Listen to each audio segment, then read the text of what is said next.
So now prosperity begins to mellow and drop into the rotten mouth of death. Here in these confines, slyly have I lurked to watch the waning of mine enemies. A dire induction am I witness to, and will to France, hoping the consequence will prove as bitter, black, and tragical. Withdraw thee, wretched Margaret, who comes here? Ah, my poor princes, my tender babes, unblown flowers, new appearing sweets, if yet your gentle souls fly in the air and be not fixed in doom perpetual, hover about me with your airy wings, and hear your mother's lamentation. Hover about her, say that right for right hath dimmed your infant morn to aged night. So many miseries have crazed my voice, that my woe-wearied tongue is still a mute. Edward Plantagenet, why art thou dead? Plantagenet doth quit Plantagenet. Edward for Edward pays a dying debt. Wilt thou, O God, fly from such gentle lambs, and throw them into the entrails of the wolf? Whence did thou sleep when such a deed was done? When holy Harry died, and my sweet son. Dead life, blind sight, poor mortal living ghost. Woe singing world, shame, graves due by life usurped. Brief abstract and record of tedious days, rest thy unrest upon England's lawful earth, unlawfully made drunk with innocent blood. Oh, that thou wouldest as soon afford a grave as thou canst yield a melancholy seat. Then would I hide my bones, not rest them here. Oh, who hath any cause to mourn but we? If ancient sorrow be most reverent, give mine the benefit of seniory, and let my griefs frown on the upper hand. If sorrow can admit society, tell over your woes again by viewing mine. I had an Edward till a Richard killed him. I had a Harry till a Richard killed him. Thou hast an Edward till a Richard killed him. Thou hast a Richard till a Richard killed him. I had a Richard too, and thou didst kill him. I had a Rutland too, thou helpst to kill him. Thou hadst a Clarence too, and Richard killed him. From forth the kennel of thy womb hath crept a hellhound that doth hunt us all to death. That dog that had his teeth before his eyes to worry lambs and lap their gentle blood. That foul defacer of God's handiwork. That excellent grand tyrant of the earth that reigns in gallied eyes of weeping souls, thy womb let loose to chase us to our graves. O upright, just and true disposing God, how do I thank thee that this carnal cur preys on the issue of his mother's body and makes her pew-fellow with others' moon. O Harry's wife, triumph not in my woes. God witness with me, I have wept for thine. Bear with me. I am hungry for revenge, and now I cloy me with beholding it. Thy Edward, he is dead that killed my Edward. Thy other Edward dead to quit my Edward. Young York, he is but brute, because both they match not the high perfection of my loss. Thy Clarence, he is dead that stabbed my Edward. And the beholders of this frantic play, the adulterate Hastings, Rivers, Vaughan, and Grey, untimely smothered in their dusky graves. Richard yet lives, hell's black intelligencer, only reserve their factor to buy souls and send them thither. But at hand ensues his piteous and unpitied end.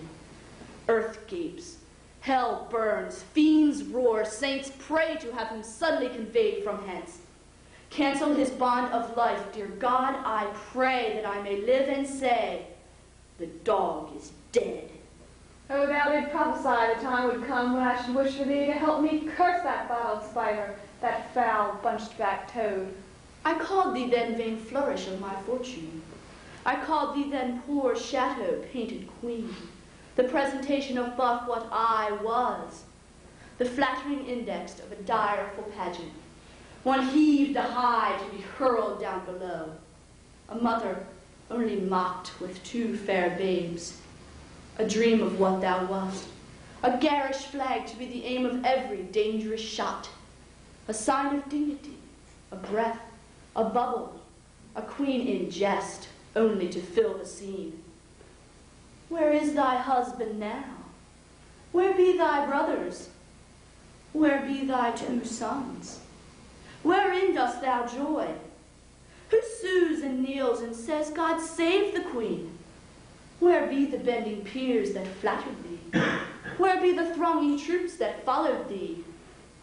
Decline all this and see what now thou art. For happy wife, a most distressed widow. For joyful mother, one that wails the name.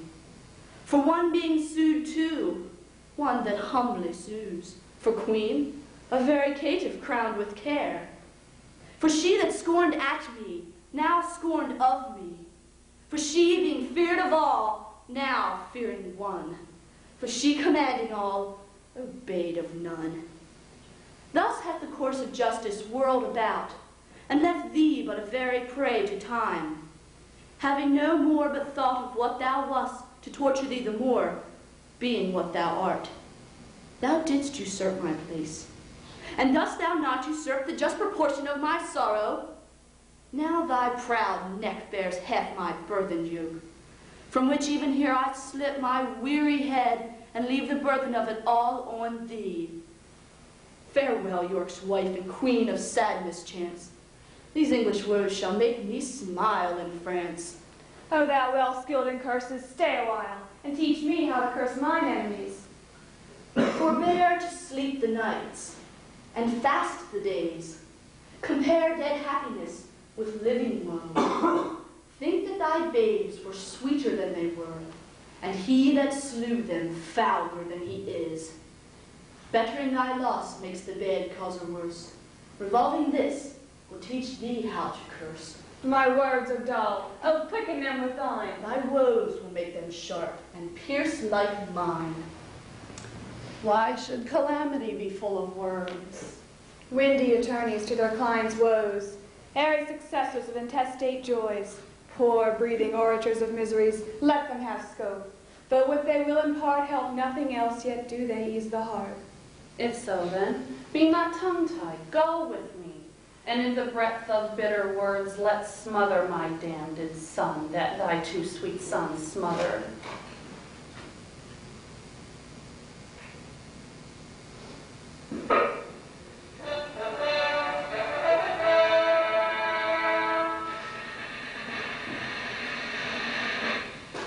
The trumpet sounds, be copious and exclaims. Who intercepts me in my expedition? Oh, she that might have intercepted thee by strangling thee in her accursed womb, from all the slaughters, wretch, that thou hast done. Hidest thou that forehead with the golden crown, where should be branded, if that right were right, the slaughter of the prince that owned that crown, and the dire deaths of my poor sons and brothers? Tell me, thou little slave, where are my children? Thou toad, where is my brother Clarence and little Ned Plantagenet, his son? Where is the gentle Rivers, Vaughan, Gray? Where is kind Hastings? A flourish! Trumpets! Strike alarm! Drums! Let not the heavens hear these telltale women rail on the Lord's anointed. Strike, I say!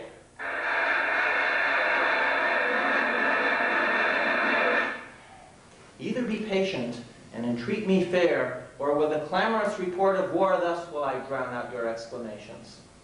Art thou my son? Aye, I thank God, my father, and yourself. Then be patient with my impatience. Madam, I have a touch of your condition that cannot brook the accent of reproof. Oh, let me speak! Do then, but I'll not hear. I will be mild and gentle in my words. And brief, good mother, for I am in haste. Art thou so hasty?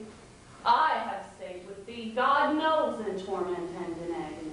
And came I not at last to comfort you? No, by the holy rood thou knowest it well. Thou camest on earth to make the earth my hell. A grievous burthen was thy birth to thee, tetchy and wayward was thy infancy. Thy school days, frightful, desperate, wild, and furious. Thy prime of manhood, daring, bold, and venturous. Thy age confirmed, proud, subtle, sly, and bloody. more mild but yet more harmful, kind in hatred. If I be so disgracious in your eye, let me march on and not offend you, madam. Strike up the dry. I prithee, hear me You speak. speak too bitterly. Hear me a word, for I shall never speak to thee again.